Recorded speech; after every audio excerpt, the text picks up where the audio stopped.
С 19 по 20 мая 2025 года в Кыргызской государственной медицинской академии проходит конференция, посвященная Всемирному дню семейного врача под названием «Кыргызстан. Новый взгляд на семейную медицину». Темой мероприятия стал глобальный девиз «Здоровая планета, здоровые люди». С приветственным словом к участникам обратились министр здравоохранения Эркин Чичибаев, профессор кафедры Нурлан Бримкулов, представитель ВОЗ доктор Ливио Ведраско. В первый день конференции прозвучали доклады по ключевым вопросам семейной медицины, включая аллергодерматозы, обновление в руководстве ГИНа 2025 по бронхиальной астме, маркеры воспаления при вирусных диареях у детей, эпидемиологию сердечно-сосудистых заболеваний и развитие паллиативной помощи.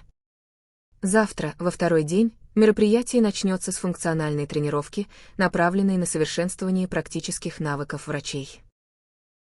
Завершением программы станут круглый стол на тему перспектив развития Ассоциации семейной медицины и церемония вручения сертификатов участникам. Конференция является важной платформой для обсуждения актуальных вопросов семейной медицины и укрепления профессионального сообщества.